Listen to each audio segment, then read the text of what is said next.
Hello everyone, welcome to Gianni's team selection ahead of game week 22. There's a bit of deja vu here for anyone who watched Black Box last night. It was Gianni's maiden appearance on Black Box. I loved having you on, Gianni. I thought it was a great episode and thanks for joining me.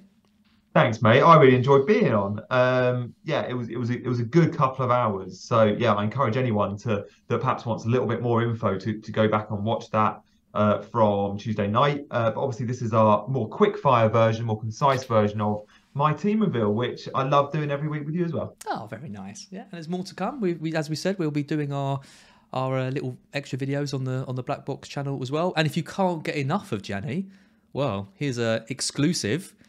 Got your own channel coming out. Yeah, I've only got my own channel as well. Everyone's going to be sick of me. But no, I've been thinking about my own YouTube channel for a very long time. So yeah, at Gianni Buttici on YouTube, I'm going to focus on shorts so 60-second shorts, 6 days a week. And then for 1 day a week, it'll be more like a 15-20 minute video out every Thursday. So yeah, check that out because by the time you watch this, that video might be live on Thursday. And the shorts are going to be really cool. I was telling you earlier, like 60-second videos on why Matoma wrote his thesis on dribbling at university. Yeah, cool stuff like that. And you've even got the graphics down, and it's all you sent me some previews. It's looking very, very professional. I love that you've gone the complete opposite route of Black Box. Yeah. Go short and frequent rather than insanely long and once a week. Once a week. Yeah, very good. Well, I need to find a point of difference, mate. And I do feel like those fun 60-second videos work well with my kind of scatty nature. Yeah. I won't argue with that. So there is going to be a bit of overlap with this video and some of the stuff that we talked about on Black Box last night. So if you watched Black Box last night, you might not be that interested in what we're going to be talking about, but hopefully there's some extra snippets. Maybe Gianni will mention Weghorst again. You never know. Is he still in your thoughts? Just don't get me started on Jorginho, mate. Jorginho, Weghorst, and I'm sure Anthony will get a mention in this video as well. I've done something a little bit different with this one, though. As well as looking at your previous game week and the one before, we're going to take a look at the excellent FPL team as well and see how you're set up ahead of game week 25, which we've had our first confirmed blank of the two, which was Brighton and Newcastle. And when this video goes out, we'll also know the other blank, which I think we might as well assume it's going to be United and Brentford that blank because United are 3-0 up against Forest. So unless there is a absolutely crazy result tonight, then I think we can safely assume United will blank in that. And also we're going to look at 28 as well because we've got some predictions about who's going to miss out in those fixtures. So we can see how you're set up ahead of that and what your kind of more long-term strategies are. 28 is going to be carnage for FPL managers because there is a ton of good teams blanking. Yep. Probably. Absolute carnage. So yeah, make sure you're all aware of who that is, and I'll talk through that in a bit. Before we do that, let's take a look at game week 21. So you've got 77 points, which was red. Middling red. And a red. Yeah, exactly. You played the right goalkeeper, Kepa over Ward. You went for Trippier, Ake with 1, White with 0. You played him over Shaw, who also got 0. De Bruyne with 6, Martinelli with 2, Rashford with 7, and March with 2. March, we'll talk about him in a sec. Kane with 6, Haaland captain with 34, and Kai Havertz. Yeah, lots of 2s. Havertz, Martinelli, March, Ake with 1, White. Yeah. Yeah, it wasn't brilliant. The couple of transfers I've made recently haven't been great additions. I bought Ake in a few weeks ago instead of Botman. Botman had a couple of 6-pointers, Ake like a 1 and a 2. I went March instead of Matoma. Again, some of these 50-50 calls have gone against me, but look, I can't complain. I've had loads of 50-50 calls that have gone for me this season, but the last couple of transfers haven't been too clever. So I'm hoping that changes. But in terms of where I'm at, I'm feeling all right. I'm fairly happy with my squad. I'm fairly happy with my rank. But it's a very interesting time now in FPL because I think so many of us are probably going to have to go in different directions because there's the Arsenal cover we all want. Is it the right Arsenal cover, the Man City cover, the United and Leeds double? The fact loads of managers have got 2 free transfers. I've only got 1. So yeah, it's going to be fun. Yeah, I mean, Havertz and March are obviously your kind of main differentials. I remember you bringing in Havertz and kind of saying, oh, he's a one-week punt, and now I'll be moving him on. He's hanging around. He's got Fulham at home next. You were talking to me last night. You're going to hold him, right? Or at least you're almost certainly going to hold him. Nketiah's tempting, I believe, but you're probably going to hold. Really tempting. Yeah, I mean, the 1 week punt was game week 17 versus Bournemouth, and he got 12 points. I was like, I can't sell him now. And then he's had loads of 2-pointers, but he did get a 6-pointer against Palace a couple of weeks ago. He does have to go very soon. And we still don't know if he's going to be Chelsea's number 9. Like, could Felix become Chelsea's 9, or will we see a front three of Felix, Havertz, and Mudryk, for example, which is probably where I think they'll go. But for the Fulham Friday night game, when Felix is still suspended, I like that. I like that. I want Havertz knowing he's probably going to be on pens as well. And look, I definitely want Nketiah moving forward. The data we saw on Black Box last night proves that Nketiah is like, you have to have Nketiah for the double game week, I think. So Havertz to Nketiah will happen next week. I think it will happen for a hit next week. So should I just make that hit this week? I'm not sure. Possibly. I'm still in two minds, but I think I'll give Havertz the Fulham game and then sell. Yep. Martinelli as well, another player on the chopping block. Yeah, I want the right three Arsenal, mate. And I can't get Saka, Odegaard, and Nketiah without too much surgery. So Ben White's just going to have to stay there. And I don't mind having an Arsenal defender. But I am sure, ranking those Arsenal midfielders and attackers, Martinelli's ranked 4 for me. And I don't know, the other three, I don't know what order they're in. Nketiah, Odegaard, and Saka, I want them all. Yeah. So I'm going to go Nketiah, and then I'm going to go one of Odegaard or Saka for Martinelli. But I'm not going to make that straight swap. Martinelli will go to someone this week for a 1 week punt, and then I'll go Odegaard or Saka in their replacement. And then what about some of the other players? I mean, you've got some underperforming guys here. I mean, you've got March, who you've gone for over Matoma. You were saying last night you sort of maybe regret that and kind of wish you'd gone for Matoma. You've got De Bruyne, whose stats are really good, but hasn't really been delivering points. You've got Kane as part of the threemium, who hasn't got any doubles coming up, has got City in the next match. You've got Ake, who's kind of in and out of the side a little bit. How are you feeling about the kind of general balance of the team? Yeah, all right. I mean, Ake's, now Cancelo's gone, I think Ake's going to be almost nailed. And I think he's been getting a lot of minutes. We were just unlucky the time he did drop out. They went and got the clean sheet against Wolves. So Ake, I'm very happy with. March, I bought for the fixture run before 25. I bought March on what would be a short-term buy, and it should have been Matoma. It was a mistake. I've got Bournemouth, Palace, and Fulham up next for March, and then he goes for 25 for blank. And De Bruyne is an interesting one. I don't know if I'm getting value out of De Bruyne. He's super expensive this season as well. We forget, like, he's not the sort of 10, 11 million he's been in years gone by. He's 12.5. And when Mahrez is doing similar in terms of output and minutes and is considerably less, you look at it and think, should you just go Mahrez or elsewhere? So De Bruyne will have the double, but it's really difficult to sell him off the back of that, because off the back of the double in 23, De Bruyne plays Forest and Bournemouth. So he'll probably end up being in my team long term. But yeah, the slots that will move will be the Havertz slot, the Martinelli slot. Luke Shaw might eventually go if United are blanking in 25, which by the time this video is out, I'm sure we'll have confirmation if they are. And again, I've got a red flag over Patterson. Sure, he'll be back in a couple of weeks, but we don't know about Sean Dyche. Is Sean Dyche going to want to play the experienced Coleman at right back? Maybe. It will be a 4-4-2. We know that. So again, we need a squad of 15 players playing, knowing we've got blanks to work through. We need the likes of Patterson to be able to come in and play the week you need him to play. Andreas is great for that, because we know Fulham play in the blanks, and we know Andreas starts. Patterson, we don't know. So again, that'll be a sell I need to make before the blanks. It's what happens when you go for these three kind of heavy hitters, isn't it? You have to make sacrifices, and we're lucky because we've got March and Matoma who look a decent option, but then they've got this blank coming up, and then you look at the rest of your team. I mean, I've got Bueno and Patterson, for example, and I'm looking at it like, oh, this isn't ideal. And then I'm having to deal with like Martial's injury and stuff. Suddenly, your team can look really strong with the three premiums, and then a couple of little injuries or doubts or blanks, and then everything can kind of get turned on its head. So yeah, well, we're gonna look at, like I said, we're gonna look at how you're set up over the next few weeks. In a second, you can kind of talk some news. Before we do that, let's talk about how you're set up for game week 22, which is a very nice double for Manchester United with Palace and Leeds both at home. There's also a double for Leeds as well, obviously with Forest away and United away. So at the moment, you've got Kepa in goal, Trippier, Shaw with a double, and White. De Bruyne, Martinelli, Rashford captain, not triple captain because you've already used that chip, so no debate for you to be made there. Although spoilers were that last night you said you'd rather go for Haaland over Rashford. whereas I think I'm leaning more the other way, and I think I'm more 70-30 now. I'm going to put it on Rashford. Oh, It's gone up okay. a You were little bit. 60-40 last Yeah, night. it's Pro Rashford triple gone up a captain, little weren't bit.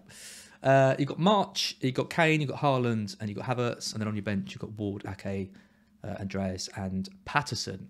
So we spent quite a lot of time on Black Box talking about Anthony in. You've also mentioned about bringing Nketiah in. There was some random, late night ramblings about Weghorst. What are you thinking as of Ugh. 3:41 on this fine Wednesday afternoon? Yeah, and look, we're recording before United play, and so much can happen. Bruno could go get a hat-trick, and I say, I just need Bruno in my team. Anthony could go off injured, and then he's not a thing. Weghorst could play 90, and Martial isn't actually fit. So when you guys watch this on Thursday, we'll know the outcome of that United game. But I expect, let's go off the information we already have, which is the last few games. From what I've seen, Anthony has caught my eye. His stats have been dreadful in the Premier League, but in the last couple of games he's played, especially in the Cup, he's looked a little bit brighter. Am I expecting big things? No. Do I want a return or two and think I can get one? Yeah. I'm looking for a 1 week punt because, as I said earlier, Martinelli, I want to convert that spot to Odegaard or Saka.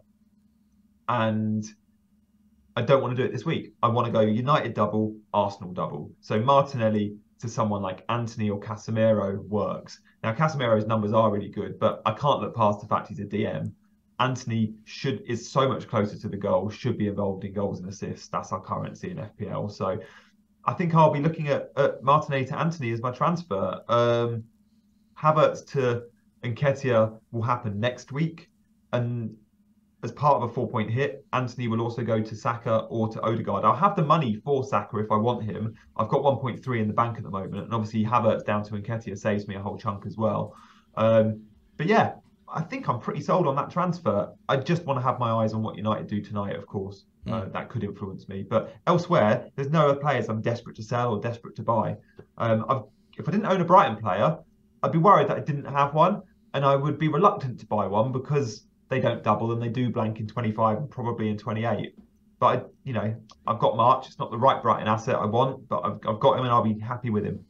It's a funny situation, isn't it? Because a lot of people are sort of mocking anyone bringing in Brighton players. They even were last week, thinking there's a lot of owners being put on this blank and saying it's kind of like the wrong moves to make. I mean, it's really good fixtures for Brighton. I mean, we're talking Bournemouth, Palace, and Fulham. That's their next 3 fixtures. Brighton are I think they're fifth or sixth in the attacking data over a really, really tough spell of fixtures. Yeah. And, I'm seeing people getting mocked for bringing in the likes of March and Mateo, and I'm just thinking, I don't think it's a bad move at all. Not at all, mate. Do you know what? Last week or 2 weeks ago, the last deadline, I was really annoyed by everyone telling me that you have to have 2 free transfers going into game week 22, so you can therefore have creativity over going United or Leeds players. And I get it. I wish I had 2 free transfers this week. But actually, if that meant I didn't have a Brighton player, then no, take that wish away. Last week, Brighton were there to be had. And I think it was a really smart buy for those that went Matoma. And for those that went March, I still think it was a sensible buy. Using a transfer on the Brighton player. Absolutely should have scored. Exactly. And look, the goals were there to be had against Leicester, just like they'll be there to be had against Bournemouth, Palace and Fulham in the next 3. This is a team on form. Jump on them. Worry about 25 when we get there. Yeah, absolutely. I completely agree. You want to lock in points, right? And, there's people that are avoiding the double Newcastle defence, teams that are avoiding, Brighton doesn't necessarily, just because you get in a player who has a game in 25 doesn't necessarily mean they're going to even get you points. They might blank, might get 2 or 3 points. You've missed out on 17, 18 from Brighton players. Yeah, team in pictures. We're also guilty of beelining for blanks and doubles and working around that. We all do it. I did it. Whilst I haven't made that mistake with Brighton, I have made that mistake with Newcastle defence. I went Ake instead of Botman. And the reason I didn't go Botman was I was like, Newcastle will blank in 25. Ake won't. It's like, no, the points are there to be had. Yep, no, completely agree. Captain, I'm guessing you're going to stick it on Rashford. Yeah, it's an easy one for me this week. If I owned Bruno and Rashford, I'd still be going Rashford. He's in the form of his life. And if you had the triple captain, you would be saving it and putting it on Haaland. I would. I do like the fact that United's fixtures in the double game week are a Saturday-Wednesday spread. And they're both at home. So I'm confident Rashford gets not only 2 starts, but 180 minutes if he's fit. Hmm. Haaland, his fixtures in his double game week are, I think, Sunday, Wednesday, and the Champions League starts around then. Um, so I wouldn't be surprised to see Haaland, for example, get 140 minutes rather than 180. But I still think he starts both Haaland. One of them is away as well. So there's a short turnaround. Sunday, Wednesday, one of them away. But still, would I rather 140 minutes of Haaland or 180 of Rashford? I'd still rather 140 of Haaland, I think. And that's only because I have trust issues with United. I don't have those same trust issues with City. I kind of feel way more confident with City. Saying that, I triple captain Haaland for 8 points when City looked a bit meh. Yeah. I have less trust issues with United at home. Interesting. I Fair think, point. the Palace game away, they struggled and things, but at home they've been very strong, rarely concede goals, control games really well. Like I said, I think I'm leaning towards Rashford, but Eriksen injury? I mean that could be a big blow. Yeah, absolutely. They'll have to shift around. I mean, Sabitzer's come in. Yeah. How's he going to perform? He's not been great for Bayern, but he was good for Leipzig. It's a bit of an unknown with that injury, but yeah, they've been good. I mean, Casemiro and Fernandes have been playing well. I like the front three. If Martial's back, I think he offers them more than Weghorst does. It's not without risk, absolutely, but both are, because City haven't been amazing either. So yeah, true. But then Haaland's got a hat trick. I don't know. This is what we were doing last night. It's like you can make so many cases for and against both these players. Like I said last night, I think the key thing is I'm not expecting there to be 15, 20 points between Rashford and Haaland. So pick one, go with it, and I don't think you're going to get too majorly burned. I think both are going to do well. I agree with that. Don't stress too much about it, guys. If you've still got your triple captain, I would say use it. Yeah. I'd say definitely use it in 22 or 23. Yeah. But they'll both probably return. So it won't be the end of the world either way. Yeah. Right, let's take a look at FPL team. So this is just how you'll set up for this week, which is kind of what we're talking about. You can't see my screen, so I'm going to try and talk it through with you kind of as we go, and I'll kind of tell you where you're. Should you use FPL team? Have you seen the site? I've seen it. I think it's brilliant. I don't use it only because I've got a Chrome extension which kind of shows me fine. fixtures ahead of time. But for those that use it, I think it looks like a really valuable tool. And I've no doubt, like everything with tech for me, mate, I'll be using it in 6 months' time, but I'll just be a year or two behind the party. That sounds like you. Yeah, it's a great tool. It's done by Peter. He's also a fantastic football player as well. He is a very good football player. Genuinely really nice guy. Yeah. Okay, so let's assume this week you're going to do Martinelli to Anthony, like you said. Yeah. So that's him in. You can see you can do that on this site. By the way, there's no paid endorsement for FPL team. It's just I really like it as a tool, so I'm just talking about it. We can then go into game week 23. Yeah. And you can see here you've now got White with a double, and you've got Haaland, and you've got De Bruyne, and you've got Ake. So you'll have 4 doublers for this game. Is there any plans to bring in another 2? Yeah. So Nketiah's coming in for Havertz, right? Nketiah for Havertz is definitely happening. Well, Nketiah in is definitely happening. Yep. Could be for Kane. As I keep Havertz another week. And then Odegaard or Saka, take your pick. I can afford either. But yeah, Anthony will be gone. So then Anthony for, let's say Saka. I don't think you're going to want to go about Saka. Yep, you can afford both of that. Yep, so then that gives you 3 Arsenal, White, Saka and Nketiah, and De Bruyne, Ake and Haaland. So 6 doublers. Very nice. Yeah. Then going into 24. Don't have to worry too much about 24. Let's just say, for example, you roll the transfer because we're going to go into 25 where there's a blank. That means you haven't got Trippier and you haven't got March. Yes. So that's not too bad. You can bench. In fact, you could get away with benching Trippier. But United will also be blanking, remember? Yes, absolutely. Yeah. So then you've got Shaw and Rashford. So you've got 2. But you'd have 2 transfers. I have 2 transfers. I can't rely on Patterson to come in and play. So I'd be selling March.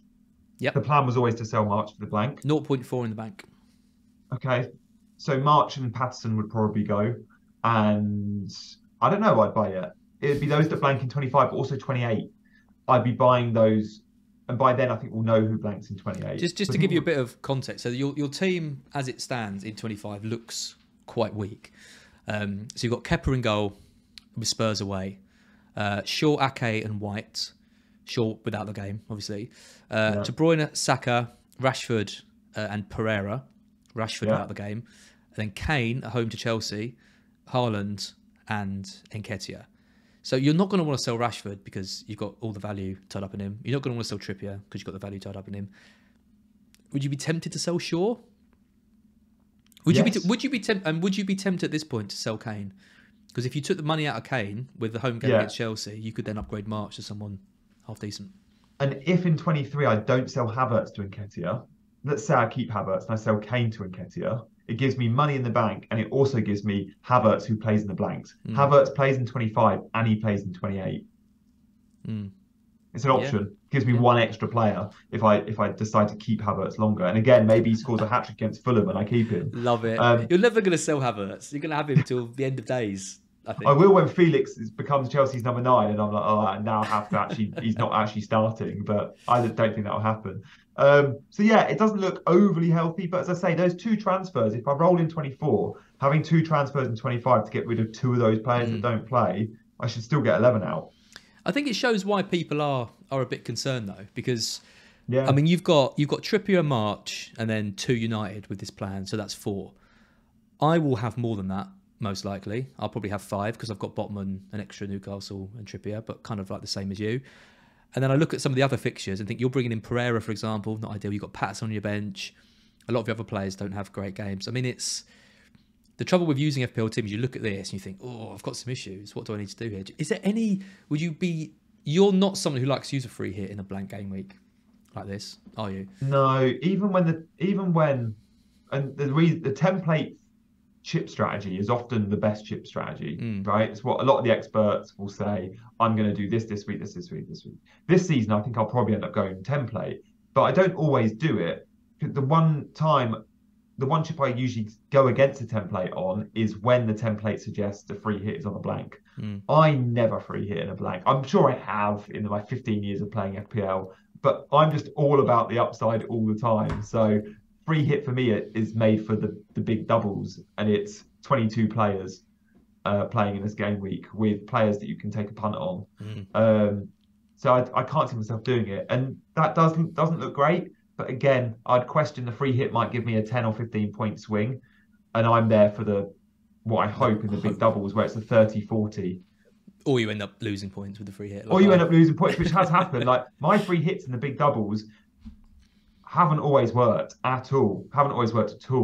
But I'm still there. It's the hope that kills you. Yep, it always is.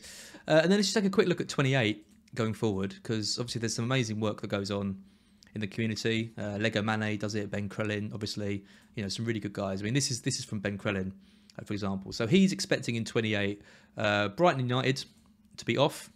Yeah. Because Brighton would need to beat Stoke or United to beat West Ham. Man City, West Ham to be off.